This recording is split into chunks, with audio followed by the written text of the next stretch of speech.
Testing 1 2 testing.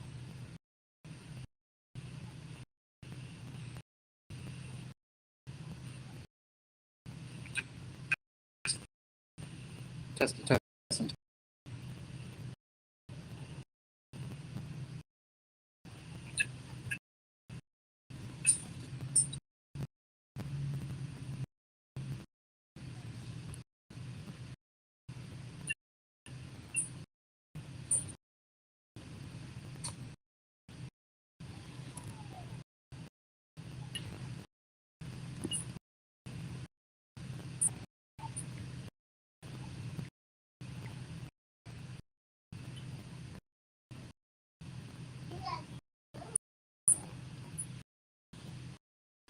So like, just a second.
Let's see.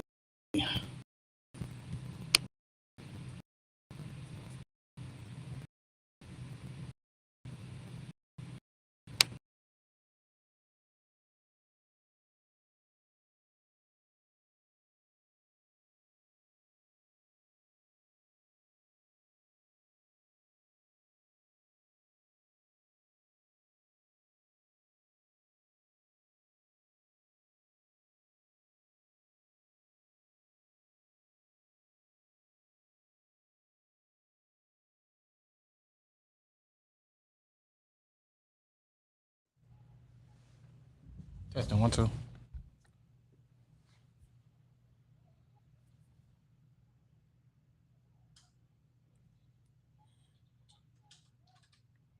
Testing.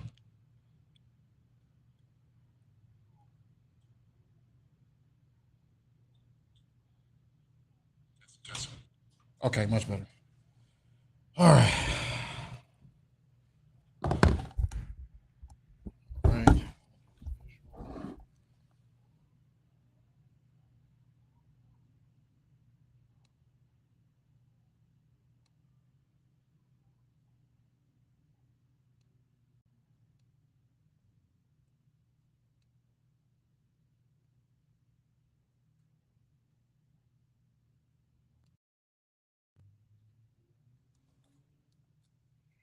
We should be good.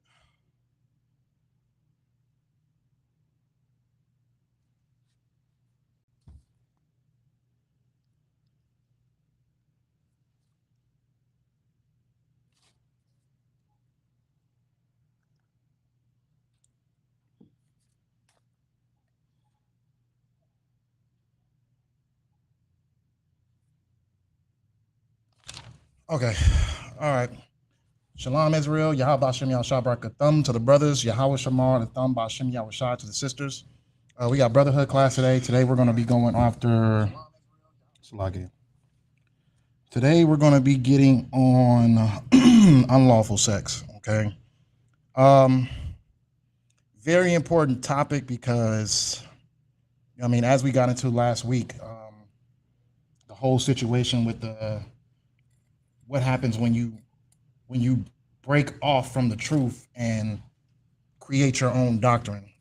Now we have a lot of different people claiming that what is lawful and what is unlawful when it comes to marriage or sex, when it comes to certain things like that.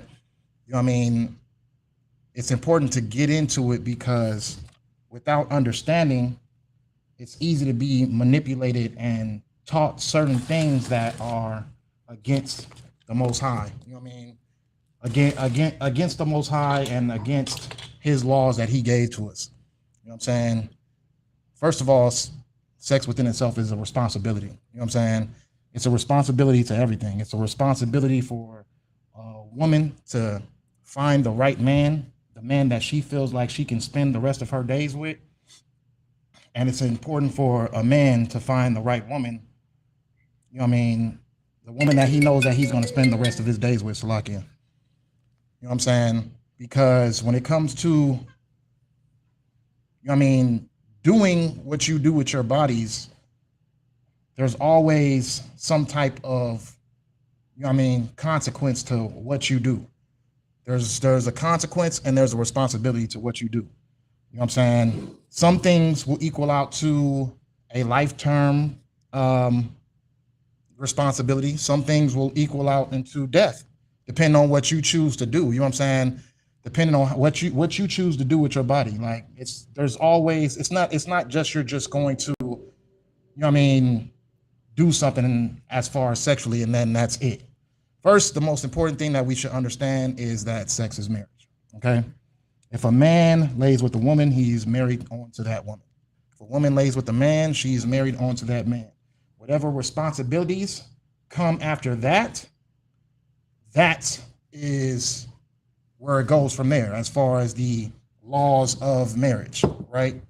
The laws of marriage or the laws of unlawful sex, you know what I'm saying?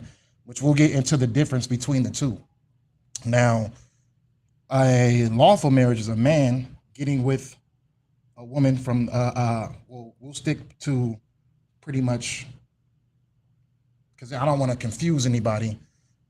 A man, a Black, Hispanic, or Native American man getting with a Black, Hispanic, or Native American woman.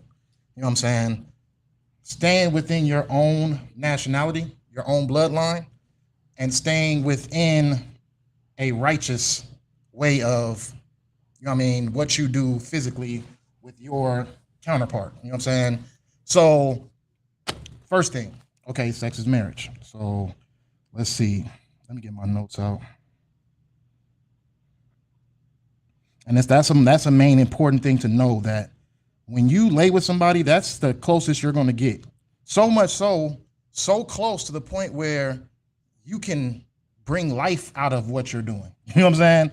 You can create life out of what you're doing. You can't create life by having a marriage ceremony and a contract and writing down each other's names on a contract. And that means because you are legally married by the state or the government, then that means that you are legally tied to that person.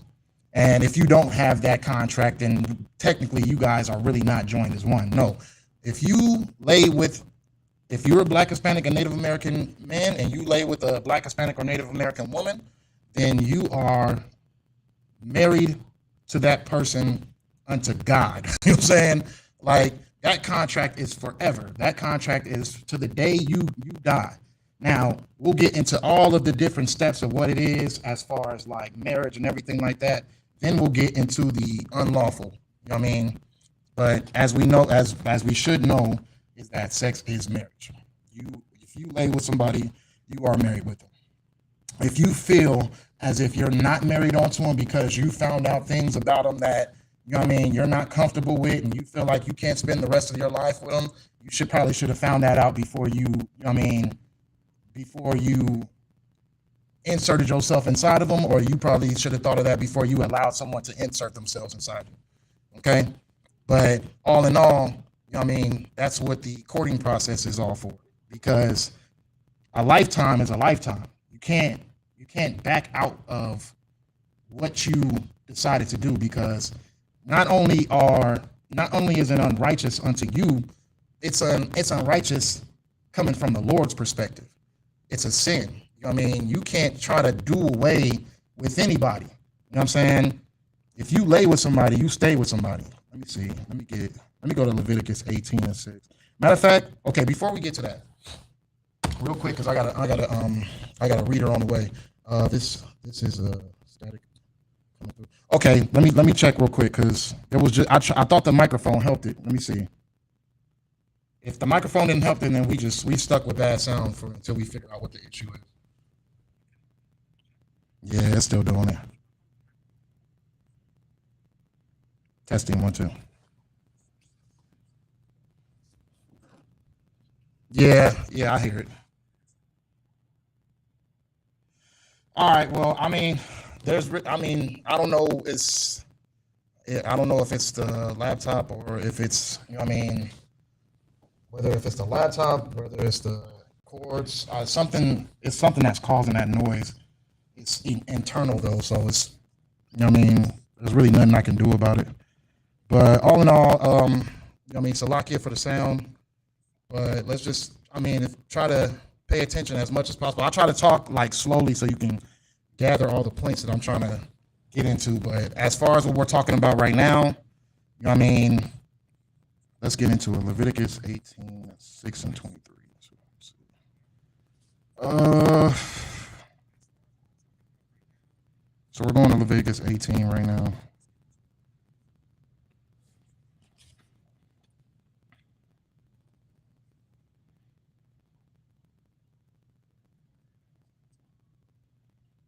Um, okay. Okay. So instead of 18, let's see.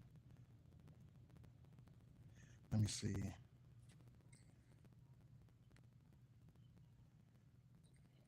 So I cannot get rid of this off my screen. Okay. So we're not going to start off. We're going to start off at Leviticus 18. Let me get the chapter real quick.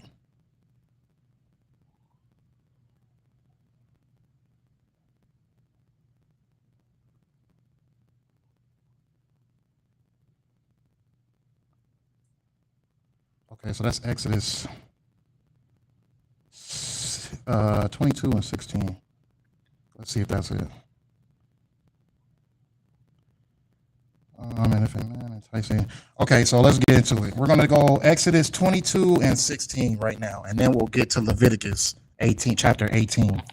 But right now, we're going to get into Exodus 22 and 16, and it reads, "And if a man entice a maid that is not betrothed," which means if a man finds a woman, she's single, she's, you know what I mean, she's of marriageable age, you know what I mean, we'll get into that, you know what I'm saying?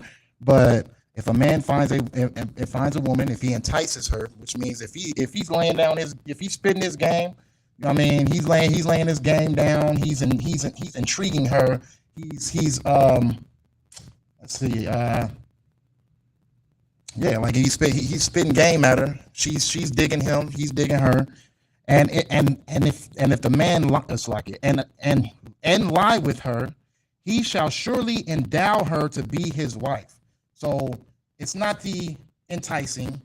It's not the her being single. It's him laying with her. Him laying with her, which means him having sex with her. He will take her to be his wife. Okay. It doesn't say anything about a contract. It doesn't say anything about, you know what I mean, a ceremony or anything like that. If you lay with a woman, then that is your wife. If you lay with a man, then that is your husband. So getting off of the fact of that, knowing that sex is marriage, you know what I mean, it's because, I mean, we don't get taught this in churches. We don't get taught this in, I mean, Christianity, Catholics. You know what I mean, you don't get taught that if you lay with somebody that you are married to them. We don't get taught that into these organizations. You know what I mean? Fake Israelites. Some fake Israelites. They don't teach that. They don't teach that sex is marriage. You know what I mean? But the Lord is saying that sex is marriage. So if you lay with somebody, then that is your wife. You know what I mean? Now, there's rules to the laying. There's rules to laying with someone. And we're going to get into that. So let's see. Let's see.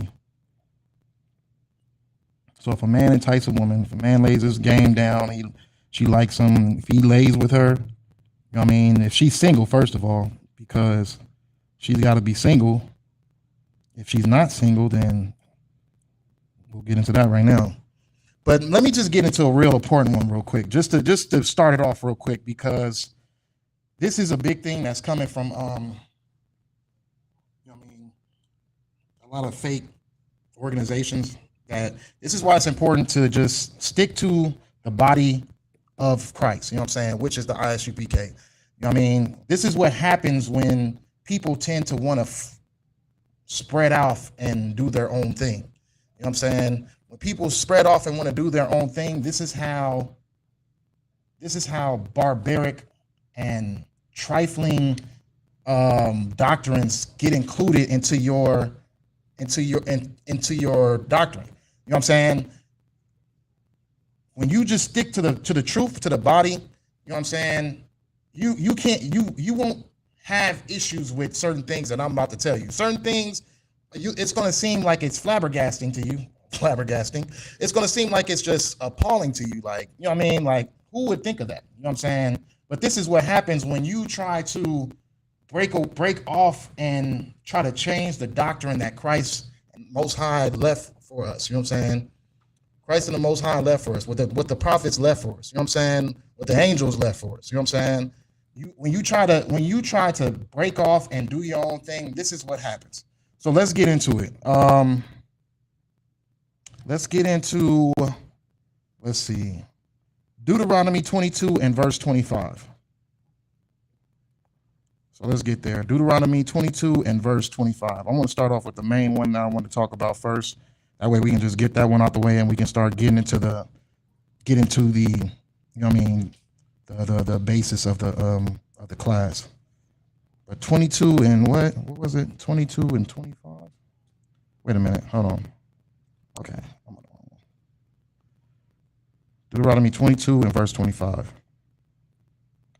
So Deuteronomy verse 22 and I'm sorry, chapter 22 and verse 25 says, but if a man find a betrothed damsel in the field, which, okay, a lot of people will try to mix that up and try to make it seem, because she has to be engaged, at least engaged. But if she's single, then this law doesn't apply. No, this law applies because of the action that's being taken. Right. So if a man find a betrothed damsel in the field and the man force her and lie with her, then the man only that lay with her shall die. So why is it that the man's the only one dying? Is because of the action that the man took. If a man, I can't use the word on here, but it's the R word. If a man forces himself into a woman, if he aggressively holds her down, screw all the details. If a man forces himself in a woman, in general, we already know what the word means, then that is a sin unto God. That is a sin, and that is a action punishable upon death. If you force a woman to do anything, you know what I'm saying? If you force yourself in, it's assault. It's assault in general. But for you to feel like that this particular action, you know what I mean, is justified because the word betrothed is in this chapter, this verse. If you force yourself on a woman, then that is a punishment upon death. I'm not going to use the R word, but we know exactly what we're talking about. That is a punishment upon death. You know what I'm saying? And it's something that a lot of people, a lot of different organizations who broke off from the actual truth and decided to teach their own doctrine, they teach that this this action is lawful. They teach that this is something that's going to happen to disobedient women or disobedient heathens and all that stuff like that. That is not going to happen at all. You know what I mean? Understandable, that is your lustful fantasy to be able to, you know what I mean, force yourself on or in a woman, but that's not going to happen. That is a punishment that will be punishable by death. You know what I'm saying? You will die if you even, you know what I mean, just the thoughts of it alone. Just the thoughts and the expectation that this is something that you'll be doing in the kingdom. Like, it's disgusting. You know what I mean? It's disgusting, and it shows your lack of being able to entice a woman. You know what I'm saying? It shows your lack of game. It shows your lack of being able to show your masculinity, to show off your what's the word I'm looking for? It's you're not showing off your character. You're not showing off your God dang it, what's the word I'm looking for? You're not player at all. You're not being a player at all. If you think that the only way that you can be able to get a beautiful woman is to have to force yourself inside of her, it just shows the lack of game that you have. You know what I'm saying? The lack of confidence that you have within yourself. You know what I mean? You shouldn't even have that expectation to want to have to do that. You shouldn't even have that expectation. You know what I'm saying? But that is something that is punishable. So the R word, forcing yourself on someone, is a sin. It's a sin. And a lot of brothers are going to have to die because they want to fulfill that sin. They want to be able to force themselves in a woman because they have lack of. You know what I mean? They have lack of, and they feel like that is justifiable because, you know what I mean, because she's not betrothed. No. You know what I mean? None of that will be happening in the kingdom, and if it does, your head's getting chopped off. You know what I'm saying? Point blank, period. And that's the end all be all to the situation. It's not lawful. It is not something that is allowed, you know what I mean, in the body of Christ. You know what I'm saying? And it will not be allowed. And when Christ comes and when Christ lays down his law, when you're sitting there having the excitement that you will be able to force yourself on a woman, then, you know what I mean, and you get slain by the sword, it's just like, you know what I mean, dang, I just got slain because of my lack of game. You know what I'm saying? And the less of my confidence on myself. You know what I'm saying? Because if you had confidence, you wouldn't even have an expectation to even want to do that. You want to force yourself on somebody. Now, also, the only reason I'm saying this is because people teach this stuff. People are teaching these things because they're stuck in their lust and they need people to follow them into their deceitful, lustful ways. You know what I'm saying? So they find all these people who are just as ignorant and just as disgusting and just as sick, and they bring them into their doctrine, and you know what I'm saying, and they teach them that, you know what I mean, that this is rightful. God accepts this. God does not accept that. That is not acceptable from the Most High. Most High would not condone the R word for anybody. Okay, it's not justifiable. It's not lawful. None of that. Right. So let's get it. So people teach these things, right? People teach these things. People try to make it justifiable. Are female contraceptives, male vasectomy, a sin? Let's see. I know at this time period, birth control is not unlawful. Like things like the Plan B pill, abortion, anything like that, that's unlawful. Birth control is not. Male vasectomies, I would have to get with your camp leader on that one. I'm not exactly too sure on that one. I wouldn't want to give you the answer, and I'm not too sure. A male vasectomy. Good night. Yeah, I would get with your camp leader on that one. I'm not too much sure. If you're not able to reach them, I'm pretty sure if you put it in the chat tomorrow. Oh no, for Thursday.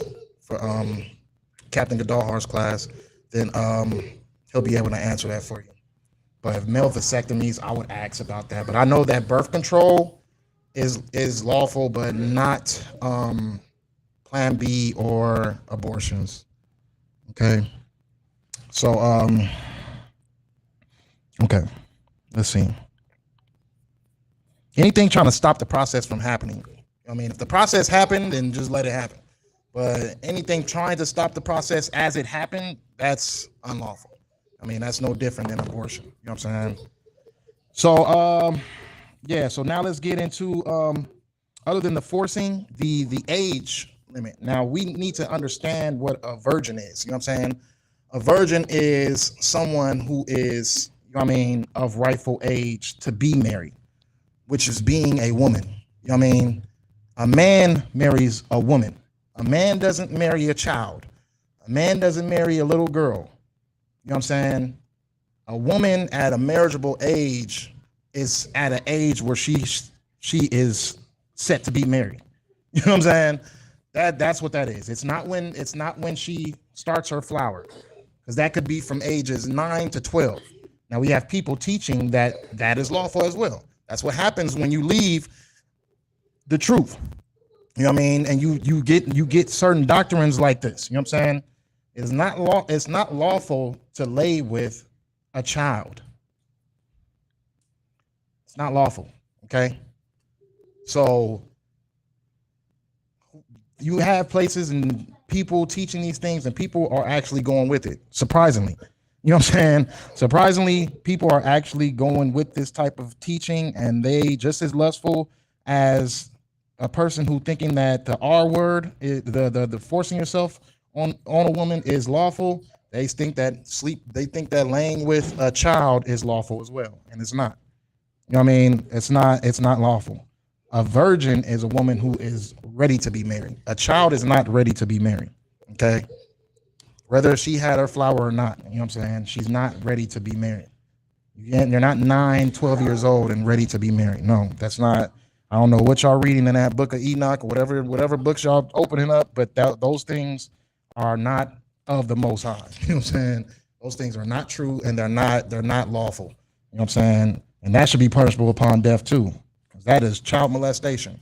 And to even think and want to even feel like that is lawful, it just shows how sick you are in your spirit. You know what I'm saying? It shows that God is not with you. It shows that you're not in the truth, because you are condoning that a grown old man or a grown man can lay with a child.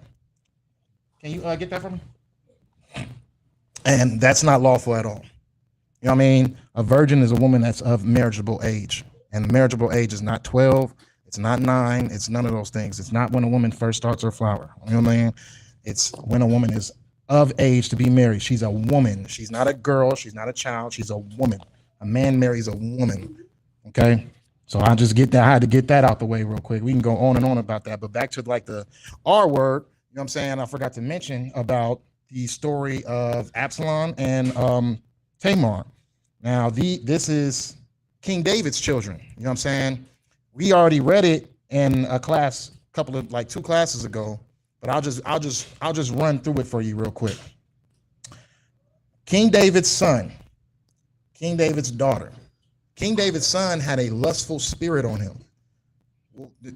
How do we know it's a lustful spirit? Because once he did what he lusted to do, he hated his sister for it. Why? Is because that spirit left him. That wicked demon left him. So that lustful spirit, once it left him, and he did what he did, that he didn't feel any type of lust for his sister anymore. That's how you know he had a spirit on him. And that's why it's important for us to fight these lustful fantasies that we feel, oh yeah, well, this is lawful, this is lawful. No, you should already know that the R word, forcing yourself on somebody, is unlawful. You should know that by the act that's happening. You have this person screaming, yelling, fighting for their lives, and you're just trying to find a way to enjoy yourself as you're, you know what I mean? Like it's unrighteous within itself. It's just the act alone. Just a second, Slocky.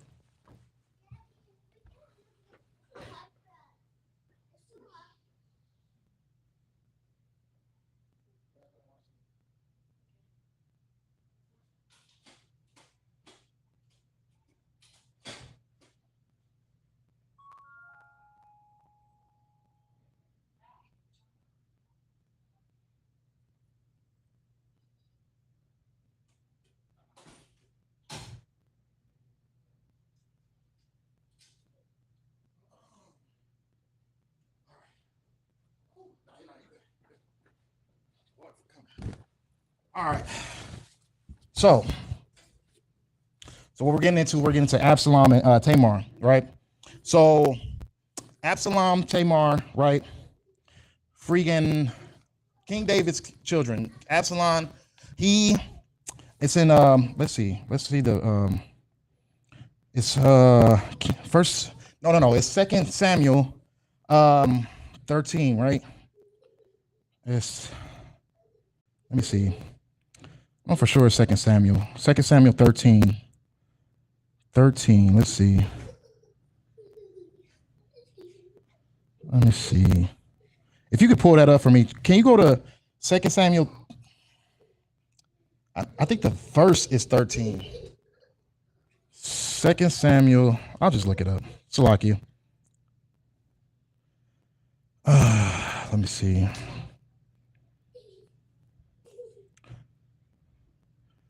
Let's see. Absalom.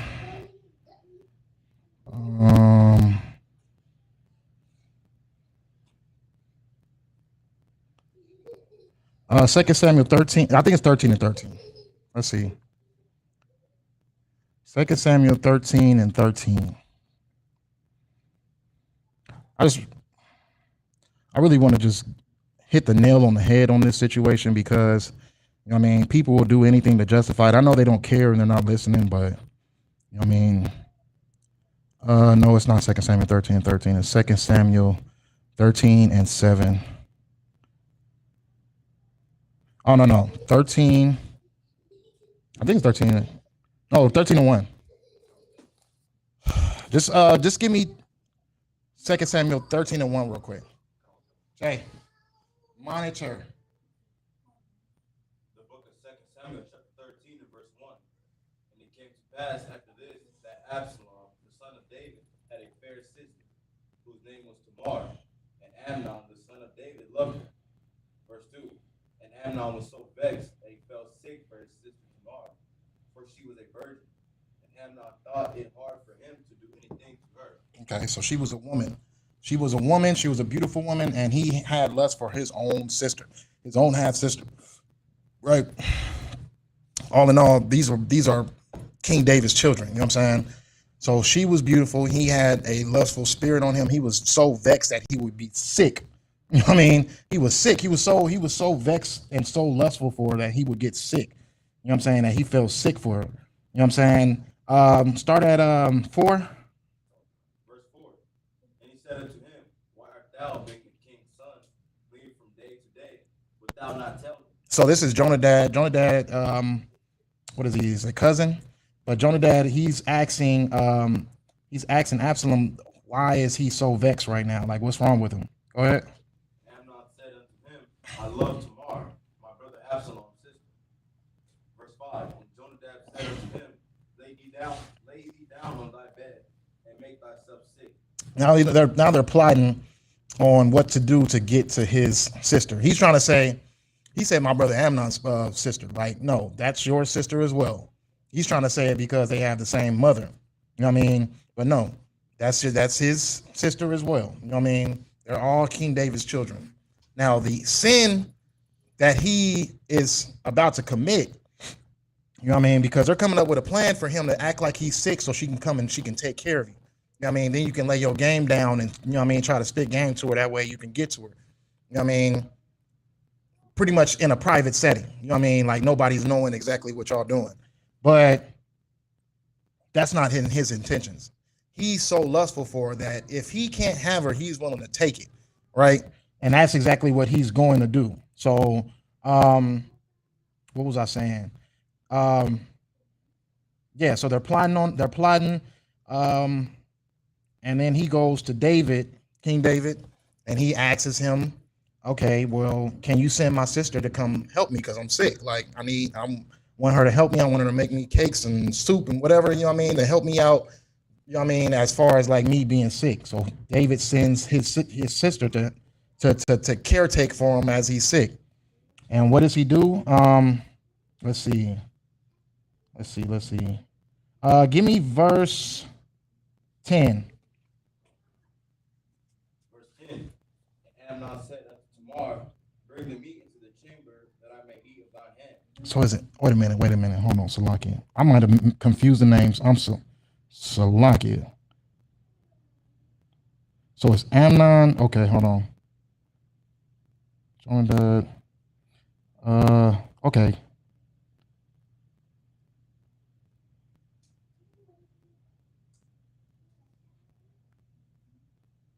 Okay, so Amnon is the one. Okay, Salakia. I got the names confused. So Absalom, that's his sister. Okay, and Amnon's the one who's lusted for her. And Amnon said unto him, okay, so Amnon's the one who's committing this act. So I said it was Absalom, Salakia. It's Amnon who's going to do this act. Absalom is Tamar's like brother as far as when it comes to like them having the same mother. Amnon is the brother who feels like he's in love with his sister. So let me correct that before we get any further. But we on verse 10, right? All right, you can continue. So like it for that. And Amnon said unto Tamar, bring the meat into the chamber, that I may eat of thine hand. And Tamar took the cakes which she had made, and brought them into the chamber to Amnon her brother. Verse 11. And when she had brought them unto him to eat, he took hold of her, and said unto her, come, lie with me, my sister. So he's already forcing himself on her. He's grabbing her. He's just like, come and lie with me, like lay down with me. Let's, you know what I mean? Like let's do this. Go ahead. You can let it out if you want. I said you can let that out if you want. Nah, you good. Verse 12. And she answered him, nay, my brother, do not force me, for no such thing ought to be done in Israel. She said, do not force me, for no such thing should be done unto Israel. You know what I'm saying? That is a sin. It's a sin to force yourself on somebody. You know what I mean? And it's already disgusting within itself already because it's incest. But that's a sin as well. But the penalty upon death is going to come from him forcing himself on her. Right? But go ahead. Do not thou this holy. Verse 13. And I, whither shall I cause my shame to go? And as for thee, thou shalt be as one of the fools of Israel. Now therefore, I pray thee, speak unto the king, for he will not withhold me from thee.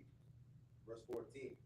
Howbeit, he will not hearken unto her voice, but being stronger than she, forced her and lay with her. See, you see what happens? She tried to 42 fake him and just say, you know what I mean? If anything, don't force it. Just, you know what I mean? Let's talk to our dad. You know what I'm saying? Let's talk to our father. Let's have him set it up, and then we can, you know what I mean, do this righteously.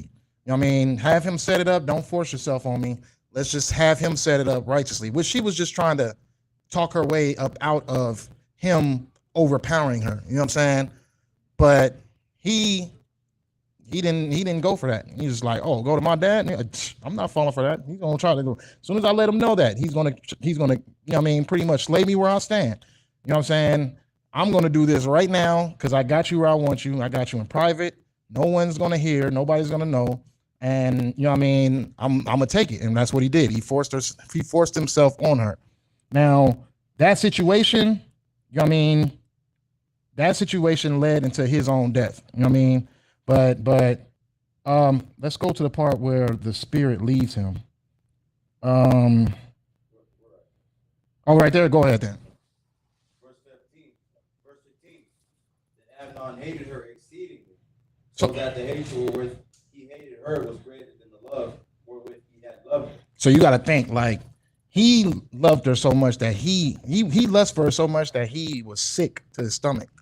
Now he hates her even twice more than he loved her after that spirit had left him. You know what I mean? After that lustful spirit had left him, now he hates her. You know what I mean? Now he wants to do away with her. So he's just really messing up on all terms. You know what I'm saying? But this situation led to his death. There's one situation because he fell into that lustful spirit and he did the physical act of, you know what I mean, taking someone, you know what I'm saying? That's the action that led to his death. You know what I mean? He messed up on all terms. He took someone. Not only did he take someone, that someone was his actual sister, and then not just that, he did away with her after that. I mean, he messed up and on a whole bunch of grounds. But if you follow a wicked structured doctrine, they'll try to make it seem, oh, it's because of the incest is why he was killed. But it's because he, you know what I mean, he done away with her is why he was killed. It wasn't because he forced himself on her. And this is why it's important that you do not leave this truth. You know what I mean? You do not leave this truth and try to follow other wicked doctrines, because you'll be the one who's sitting over here telling people that forcing yourself on someone is lawful. And it's not.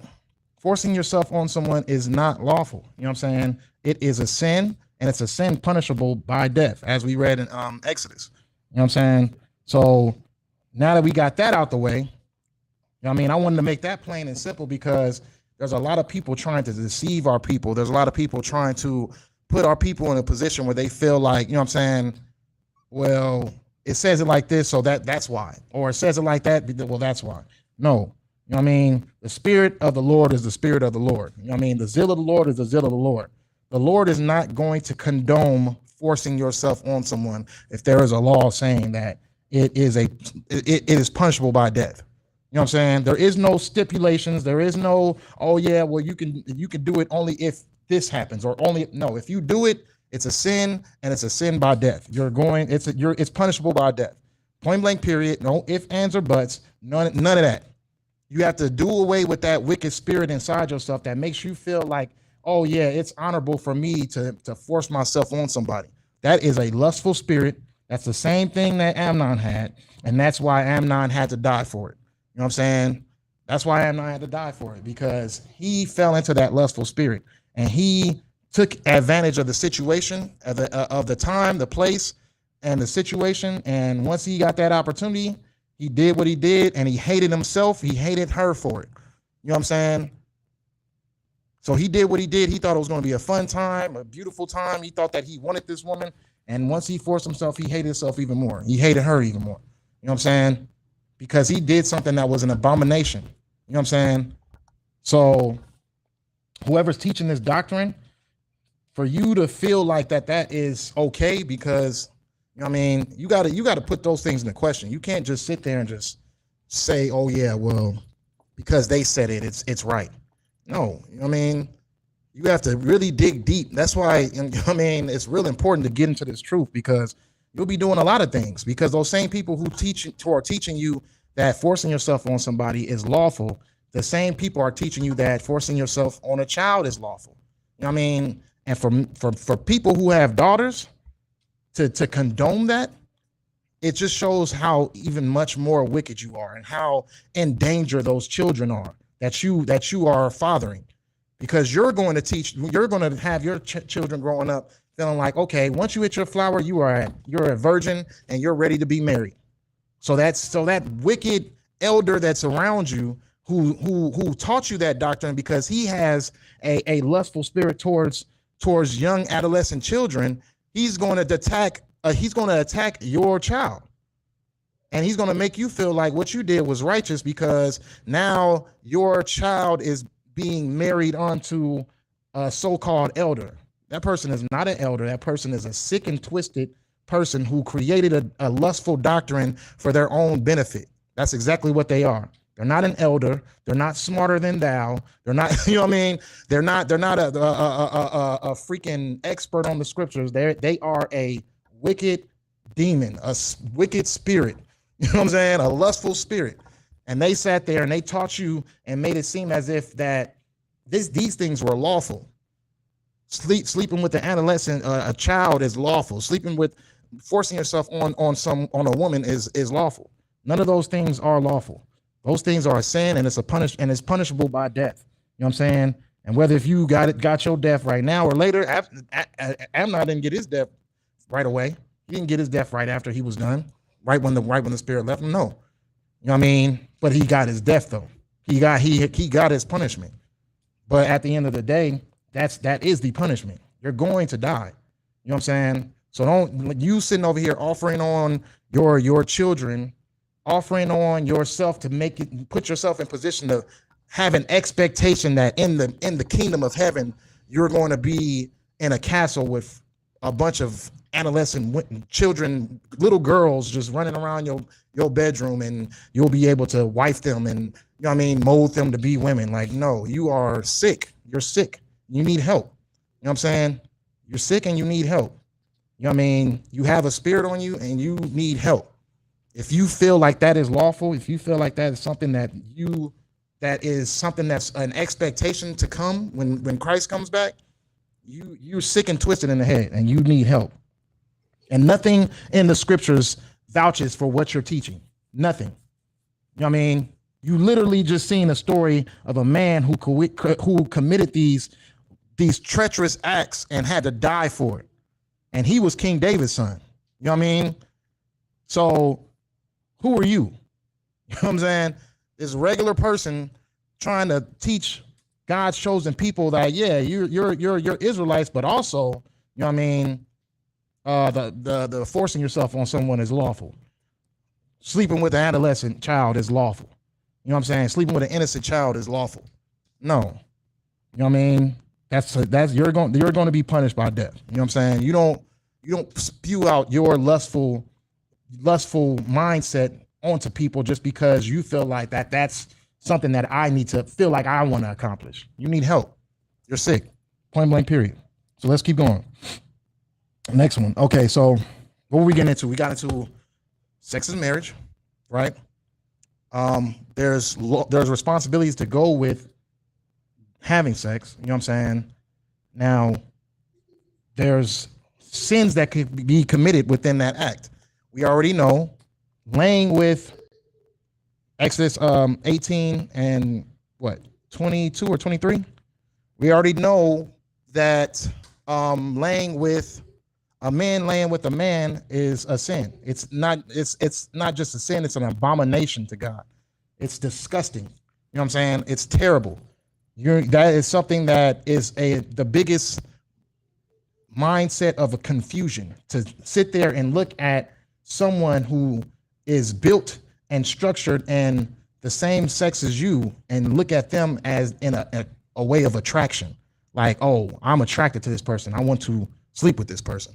That is a huge demon that is in our Black, Hispanic, and Native American community that was forced on us. I wouldn't even say that, but there's something that we learned off the heathen. That is the ways of the heathen. You know what I mean? To just sleep with anything. You know what I mean? Whether if it's man, woman, child, goats, you know what I mean? Any type of animal, fish, whatever. They just putting it whatever they can. We got that confusion from the heathen, and we followed those ways, and we sat there and sinned to the point where the Lord had to destroy 5 cities because the lust was so great in those cities, and people were just doing whatever with each other. They were known to everybody. Everybody sleeping with everybody. Just what you see today in America. You know what I'm saying? What you see out in this places. Just people just putting themselves in anything. You know what I'm saying? Women open themselves to anything. You know what I'm saying? Like, but that is the abomination. Do you got that precept for me? I think it's 22 or 23.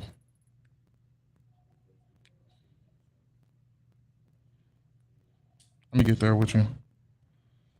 It's Leviticus 18. Leviticus 18. Yeah, 22. The book of Leviticus, chapter 18, verse 22. Thou shalt not lie with mankind as with womankind. It is abomination. So a man should not be laying with a man because it is an abomination. A man should not lay with a man like you would lay with a woman because it's an abomination. It is horrifying. It's terrible. God is, and you know what I mean, as you see your churches grow, you know what I'm saying, it's filled with these type of men who have this confusion. The guy who's teaching you the scriptures is wrapping up everything, turning off all the lights in the church, and driving to his husband's house.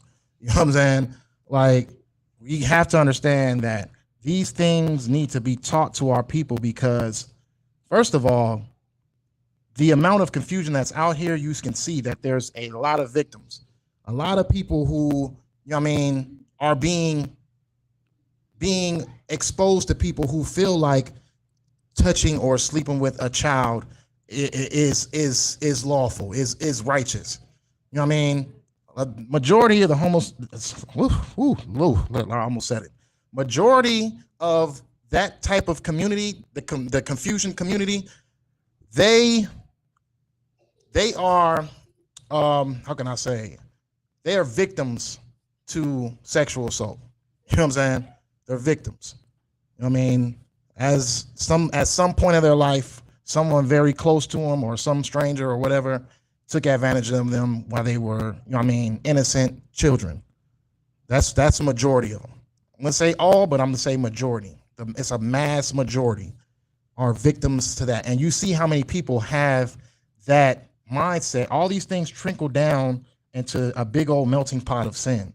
I mean, these men who sit there and have this attraction to children, they create victims of people who are mentally and sexually confused. So they do mentally and sexually confusing things, which with their bodies, which is, you know what I mean, having attraction for the same sex, having attraction for the same, you know what I mean, the same type of person. So you see a lot of confusion communities, you know what I'm saying, taking on all these lustful acts and pushing on this narrative to children and pushing on this narrative to our community as far as the Black, Hispanic, Native American community, pushing on these things as if it's the most greatest thing ever and you can be what you want to be and you can do what you want to do. That's why the laws are very important, because you need to know what you should do and what you shouldn't be able to do.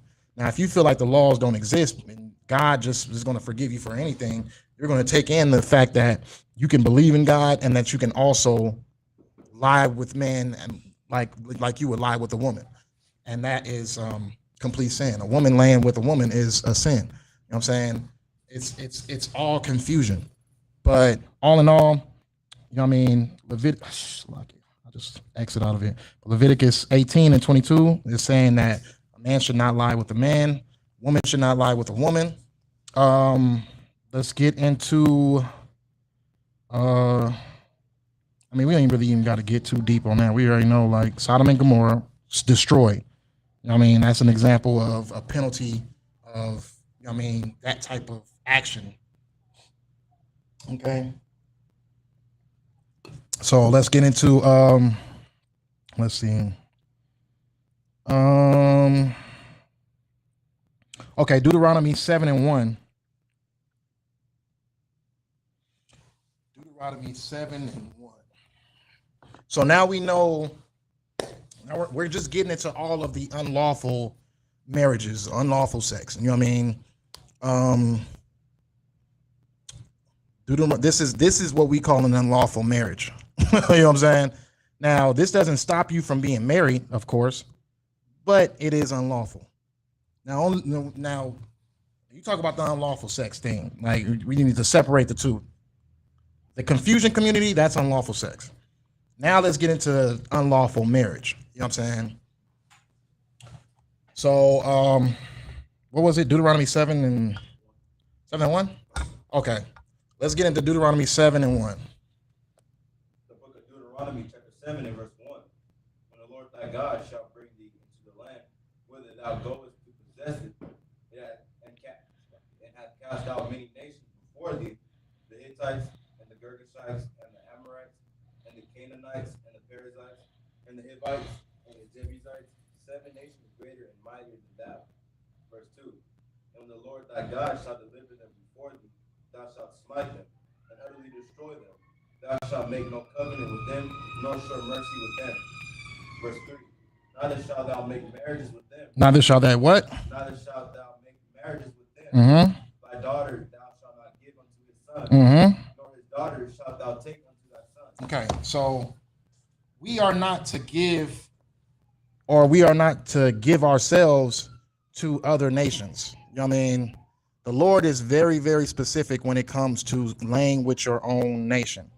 If you are a man and you want to choose a woman, that woman needs to be of your nation.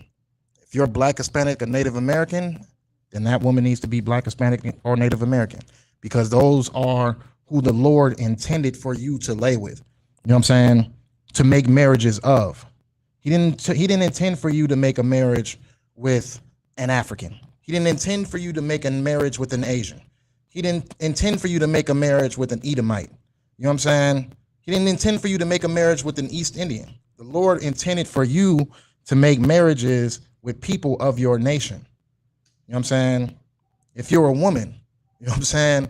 Like the new flex now for women who are confused and destroyed in this nation, the new flex is them getting an Edomite man, for them getting a white man. That's the new flex. They feel like, oh yeah, well they're more submissive and they're more financially stable. So I'm getting all the things that I want. I'll be able to control them, and I'll be able to get all of the bags that I want and all the clothes that I want. That's a flex for you, right? Okay. This is why it's not a flex. First of all, it's disgusting. You're submitting yourself and being humbled by your oppressor. You're submitting yourself and you're being humbled by someone who used to force you to lay with them. Now you openly do it. You know what I mean? Not too long ago, like, you know what I mean? A couple of decades ago, a couple of 100 years ago, a couple of decades, you know what I mean? He was forcing himself on you. Now he's all it takes is a couple of trips, you know what I mean? A couple of nice bags, couple of nice clothes. And now he's able to get everything that he needs up out of you, right? You know what I mean? Getting your most precious parts of your body. He gets to claim your womb. You know what I'm saying? He gets to take claim of your womb, and he gets to let his nation grow from your thighs. You know what I'm saying? From between your thighs. You are growing his nation from between your thighs. You know what I'm saying? So you have given a person who not only does the Lord hate, you know what I'm saying? And then you're trying to make it a flex too. You're making it something that should be cheered upon, something that you are shameless about. You know what I'm saying? And that within itself, you've just destroyed yourself. You destroyed yourself, and like your mindset is based off of, oh yeah, well, black man can't do nothing for me. You know what I mean? A Hispanic man can't do nothing for me. A Native American man, they're not doing anything for me.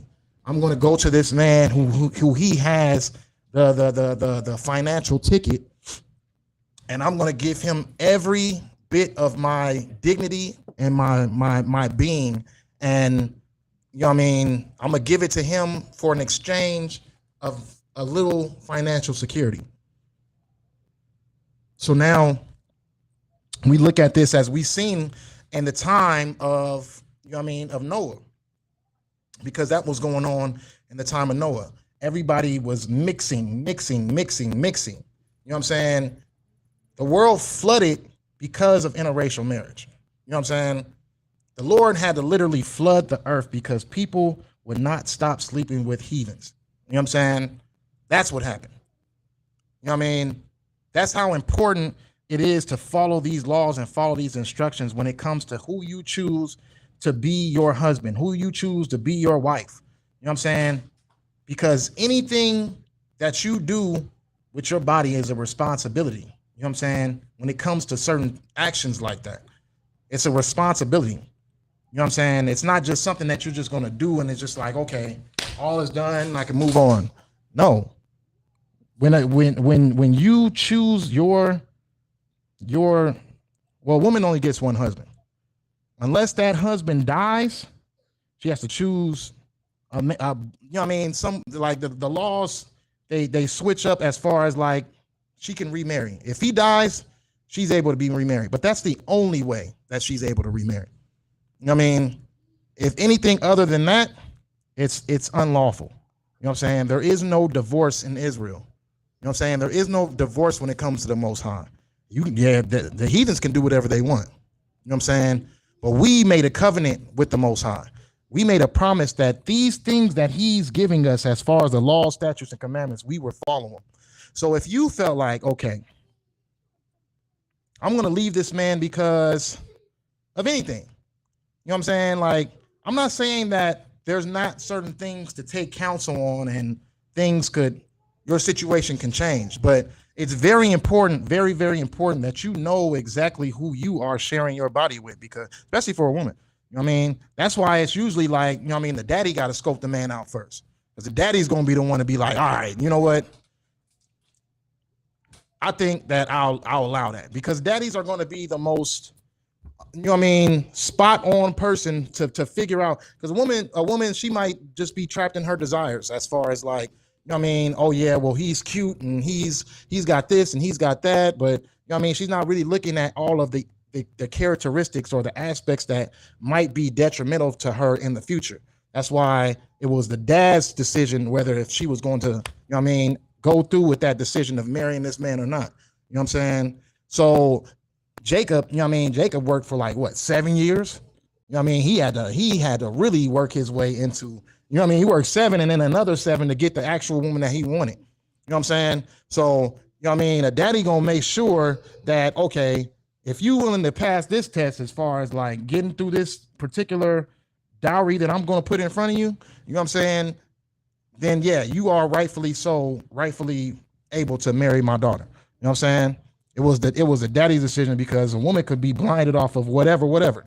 That's why a lot of women are walking around here with so many multiple men, because they don't really know what they're looking for to find a justifiable man. They're looking at the things that they lust for the most. Oh, he's a gangster. Oh, he's got tattoos. Oh, he's got a nice car. Oh, he's got a nice house. You know what I mean? All those carnal things, and she's not going to look at the characteristics that makes this man a righteous husband. You know what I'm saying? She's not gonna look at those things. So that's why a lot of our sisters, you know what I mean, end up having, you know what I mean, multiple men, because they choosing the wrong men for the wrong reasons. And why is that? Is because of what our oppressors taught you was what a desirable man was. You know what I'm saying? Our oppressors gave you the forelook of what a desirable man is. And all those characteristics lead into a situation where you will be alone and bitter. You know what I'm saying? So that's why it's important for a woman's, and if the woman's father is not in her life, you know what I'm saying? Then the best thing you can do, you know what I'm saying, is get in this truth and find you a spiritual father. You know what I'm saying? And your spiritual father will be able to, you know what I mean, be able to call out which husband is right for you. You know what I mean? While you go through your courting process. You know what I'm saying? So if you don't have a biological father, then get you a spiritual father. You know what I'm saying? Get in this truth and get you a spiritual father. But all in all, for the women that are in the world, you know what I'm saying, they're going to have that issue of continuously keep on shuffling through men because they are not properly trained or properly in the right mindset to know really what a righteous man is. You know what I'm saying? So that's why it's important to have either a biological father or a spiritual father to guide you into getting the right man. You know what I'm saying? Otherwise, you're going to end up in a hellish situation. You know what I'm saying? And then not just that, you might fall after your own lust of wanting to sleep with another man while you have a husband. And what is that? That's a sin. And that's a sin punishable upon death. Matter of fact, we can get to that too. Let me see. If a man, let's see.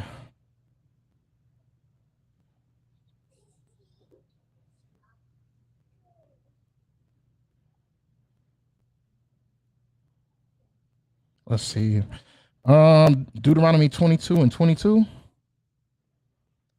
Let's get that real quick. So let's get into another unlawful situation, which is, what was we just talking about just now?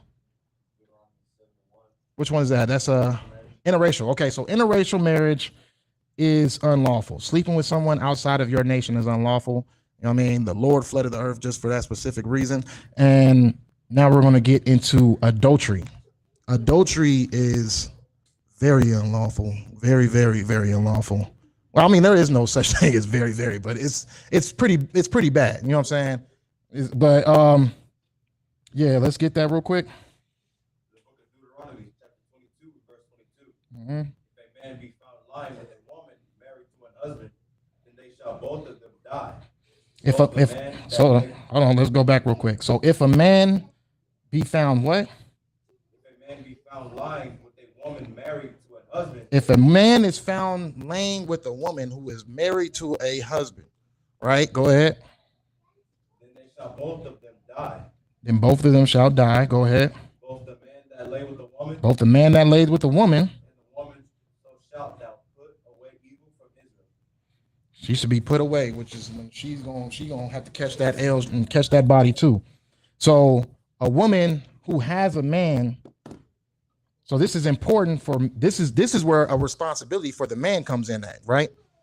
A man is supposed to, when he chooses a woman, he needs to reassure that she's single. You know what I'm saying?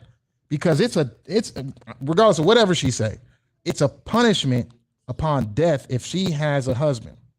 Point blank, period. It's a punishment upon death. And if they get caught lying together, you know what I mean? Now it's just like, caught or not, it's a sin. Regardless, even in that time, if caught or not, it's a sin. This is just a law. This is just a law that leads to the punishment. If you catch, this is something for the judges to work off of. They catch these people laying together, then it is punishable upon death. Now we got the situation as far as when it let's go to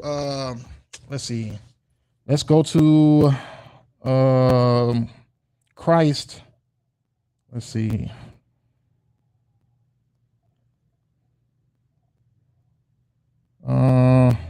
Let's see.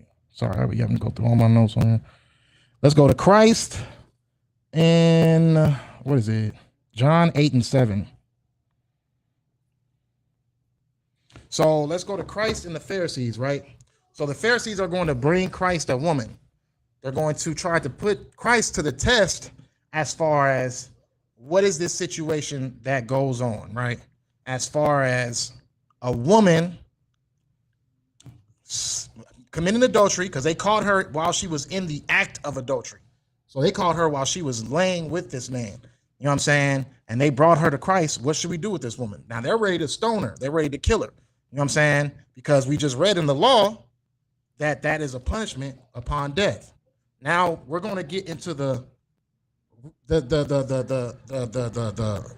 going to get into what the Christ is saying as far as when he says he without sin cast the first stone, right? You got that precept? All right, let's go. The book of John, chapter 8, verse 7.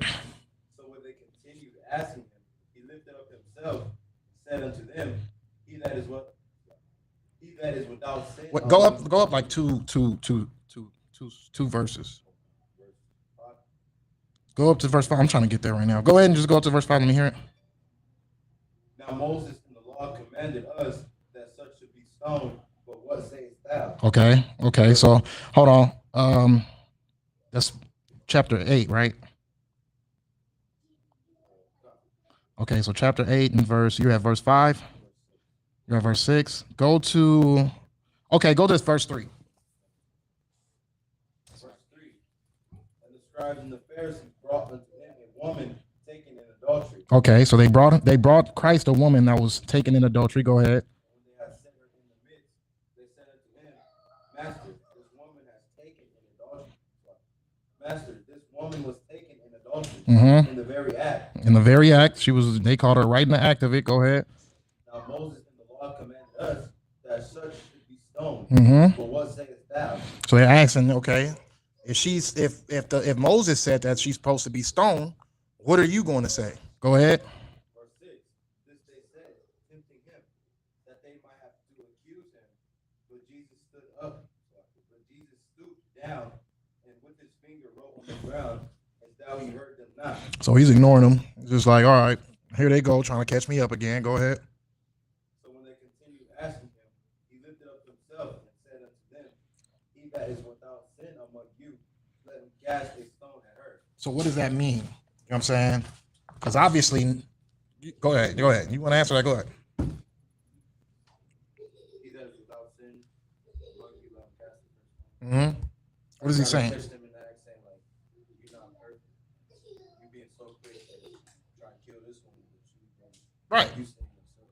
So that's like someone who, you know what I mean, is in the church, you know what I mean, dealing with the confusion community, dealing with, you know what I mean, about to cooking up some good old pork and crab and shrimp and lobster at the end of church, you know what I'm saying, sitting over here saying, oh yeah, well, this woman, she's an adulteress, so she's not righteous, you know what I'm saying? Matter of fact, we need to kick her out this church because she's not.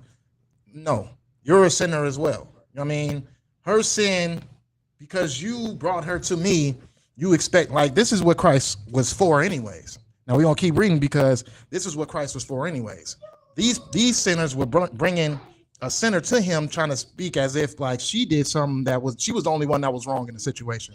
But Christ is letting them know, who are you? You know what I'm saying? Who are you in this situation to sit there and tell me what should be done with her? Because of this is what the scriptures say. The scripture also says that you're not supposed to be, you're not supposed to touch swine or consume swine. You're not supposed to consume crab, shrimp, or lobster. But you guys still do these things. You know what I'm saying? So who are you to be the one to try to punish this woman? That's not saying that Christ was condoning the sin. Why? Let's keep going.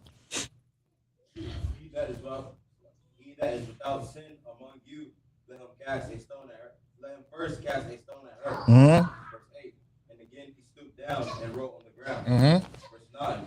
And they which heard it, being convicted by their own conscience, Mm-hmm. went out one by one, beginning at the eldest, even unto the last. Mm. And Yahushua was left alone. Man. A woman standing in the midst. Verse 10.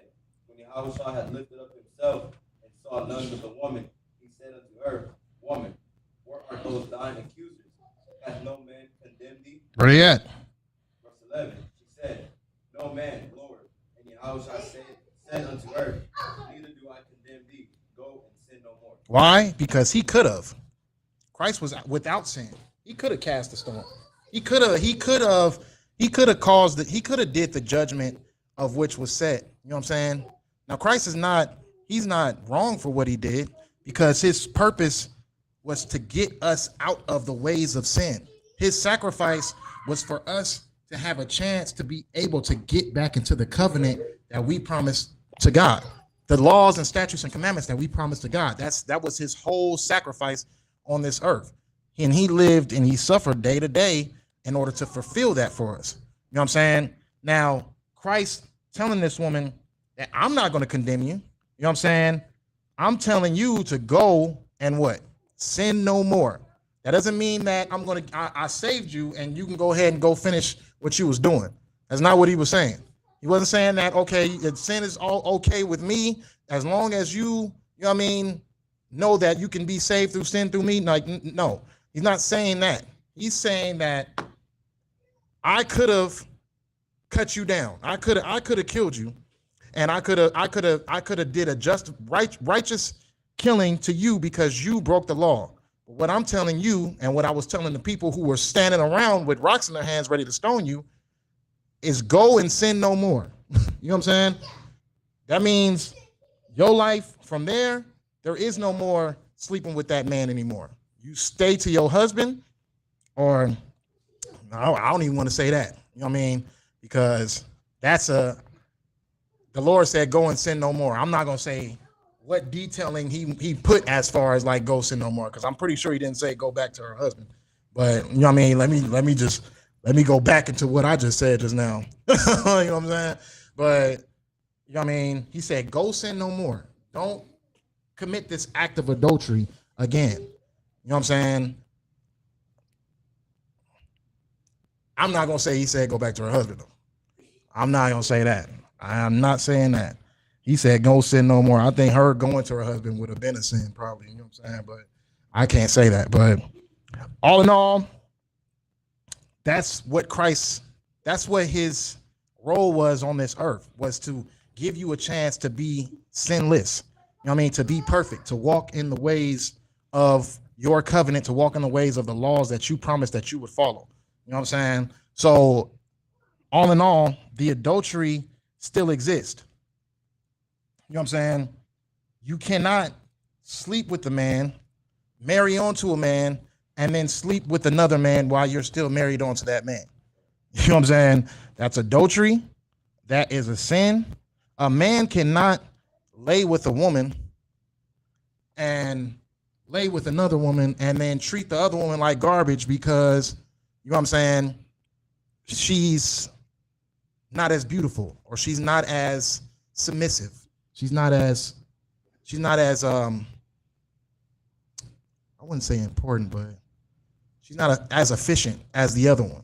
You can't leave your wife and go be with another wife and then you know what I mean? You can't go get another wife and then leave. What's that scripture? Okay. If a man, Salaki, I just deleted a lot of my stuff just now. I'm sick. If a man gets a wife, if a man gets, let's see.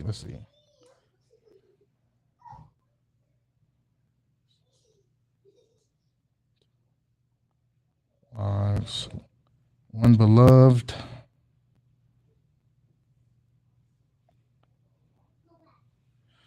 Okay. What is that? That is Deuteronomy 21:15. So if a man has two wives, one beloved, and this is the law that goes into, you know what I mean, multiple marriage. You know what I'm saying? If a man decides to have two wives, you know what I'm saying? Now, if he decides to have two wives, first of all, both should be treated equally. You know what I'm saying? That's where Jacob made his mistake at. And that's why, you know what I mean, he went through all his situations as far as like not being able to have children with Rachel and not being able, you know what I mean, because he treated Leah like crap. You know what I'm saying? So that's why the Lord had to block Rachel from having children and give it to his other wife. You know what I'm saying? Because he was treating one foul and treating the other like, you know what I mean, royalty. But let me get that precept real quick. The book of Deuteronomy, chapter 21 and verse 15. If a man have two wives, one beloved and another hated, and they have borne him children, both the beloved and the hated, and if the firstborn son be hers that was hated, then it shall be, when he maketh his sons to inherit that which he hath, that he may not make the son of the beloved firstborn before the son of the hated, right? Which is indeed the firstborn, right? So then the firstborn gets that inheritance. You know what I'm saying? That's what the law is. You know what I'm saying? Whether if you hate however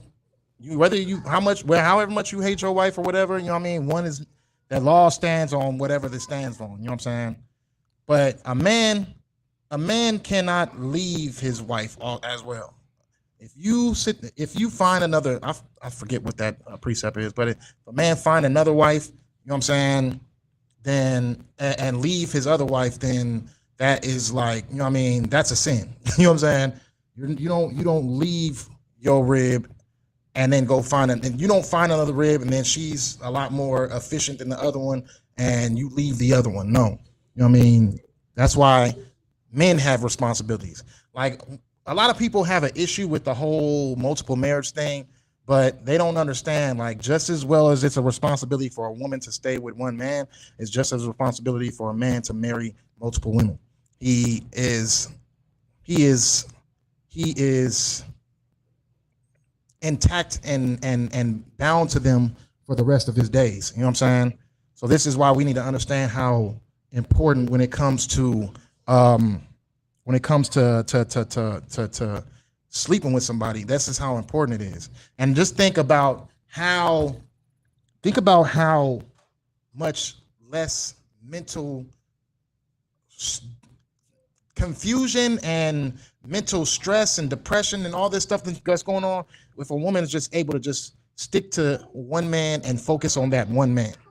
You know what I'm saying? She's not jumping in from this man to this man and this man and this man, this and this man. A lot of our women are unable to have emotion, unable to they're so in trauma, you know what I mean? Because they have allowed so many men to humble them off of the fact that they think that it's fun. You know what I'm saying? They think that it's the norm. They think that it's something that is supposed to happen as far as what this generation leads to. Oh, well, if this dude ain't cutting it right, then I'm going to go to this dude. If he ain't cutting it right, I'm just going to keep on bouncing and bouncing and bouncing and bouncing. You didn't solve anything. You're just continuously throwing your body out there and continuously sinning, you know what I'm saying, causing mental like disorder. Like it's literally causing a mental disorder. You know what I mean? Because now you're emotionally detached when it comes to laying with a man. Like you don't even you don't even have an emotional attachment to that man. Like you can just lay with anybody and you lose your attachment within yourself, because a woman's role is to be a wife. You know what I'm saying? To be a wife. Like that is a woman's role, is to be a helpmeet. Are you a helpmeet to? You're a helpmeet to your husband. You know what I'm saying? So if you're in that position where you continuously keep jumping from husband to husband to husband to husband to husband, husband, that's why divorce is not lawful. It's not legal. You know what I'm saying? Like there is no divorce. Now Moses suffered it. That's what the Bible says. And what's that? Is that in Matthew's? Like, even though Moses suffered,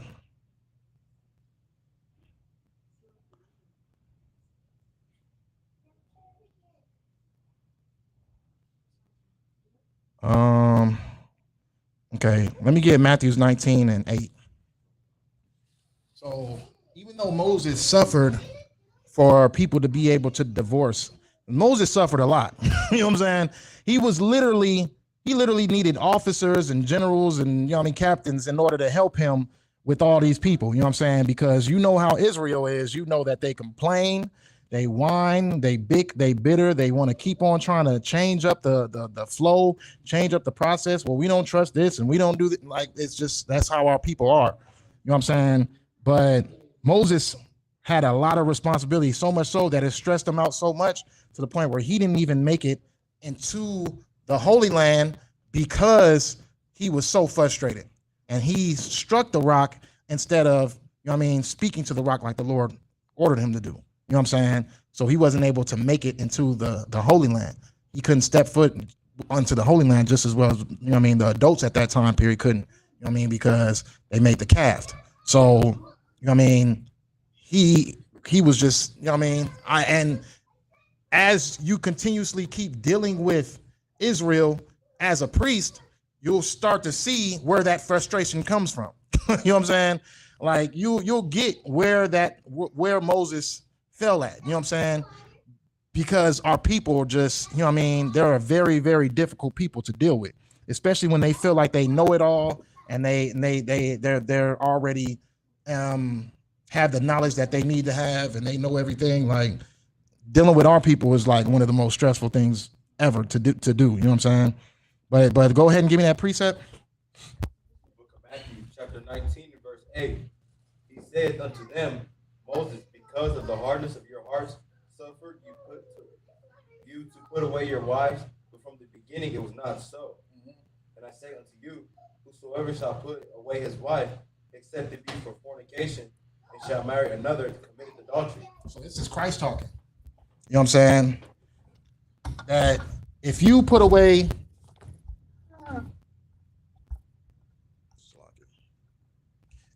your wife and she doesn't commit adultery, then that is a sin. You know what I'm saying? The only way that you can even put away your wife is if she decides to sleep with another man and she does that act. You know what I'm saying? Other than that, you stuck with her. Regardless of how much she, frustrates you, annoys you, you know what I'm saying? Once she does that treasonous act of adultery, then that's it. You know what I mean? Once she decides to sleep with another man, then that's it. She committed adultery and you're free from her. But until then, you know what I'm saying? If she doesn't commit that act of treason, then she's your wife until your dying days. You know what I'm saying? So that's important to know. That's a responsibility for a man to know, because you can't, it's not what society tries to teach you, where it's just like, oh yeah, well, you just go get this female, sleep with this female, get another notch on your belt. It's like what the saying goes. You know what I'm saying? It's not about getting notches on your belt. Who you laying with, you're choosing that to be your when you leave your home, that's the one that you're choosing to lay down the law as far as what goes and what doesn't go when you're not in that home. You know what I'm saying? That's who you're choosing to lay down the law for you. So if you're laying with somebody just because of their looks, you know what I'm saying, and you're not really getting into their characteristics, because they can just be an evil person that wants to teach your child to be feminine and You know what I mean? Or teach your son to be feminine. Teach your daughter to be a slut. You know what I mean? They want to teach all the you can't leave them for that. You can't leave them for that. You chose that was going to be the person that you raised your legacy up with. So you can't leave them for that. You have to, you know what I mean, endure that person. You have to, you know what I mean, you have to suffer that person. You know what I'm saying? So you leaving that person, you know what I'm saying, that puts you in a position where you're committing adultery because you left someone out there who you bound yourself to forever. You know what I'm saying? So these are all for the woman, you chose that man to be your husband, and you can't choose another husband. You don't get to choose another husband. Whether if another man comes and he's attracted to you and he's got all the things that you desired and all the things that you liked, and it don't matter. You can't leave your husband because of any reason. You know what I'm saying? I mean, there's reasons. That's why it's always, you know what I mean, take it to counsel, take it to counsel, take it to counsel. I mean, you know what I mean, nobody's going to sit there and put a woman in a position where she feels like her life is in, you know what I mean, jeopardy. You know what I mean? You got to go to counsel with that. You know what I'm saying? But all in all, as far as when it comes to who you lay with, you know what I'm saying? That's who you decided to be with forever. As long as that your husband is alive, you know what I mean, that's your husband. But all in all, you know what I mean, I don't think we got into all of them. Let's see.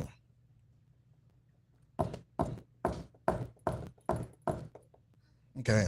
Got into adultery, got into men, lusting over children, lusting over the R word, which is forcing yourself on someone.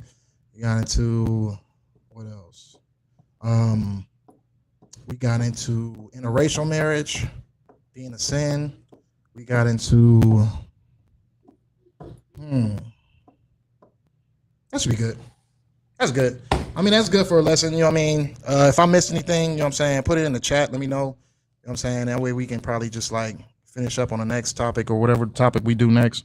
But all in all, you know what I'm saying, marriage, which is sex and marriage are responsibility. You know what I'm saying? There's a responsibility that goes with it. There's laws and there's punishments and there's, you know what I mean, responsibilities that go with marrying someone. So if you choose to have sex with somebody, you better be prepared to be all in for that person for the rest of your days, right? So all in all, shalom. Yahweh Shem Yahweh Shah Barakah Thumb to the brothers. Yahweh Shemal Thumb Bashim Yahweh Shah to the sisters. The water for tuning in.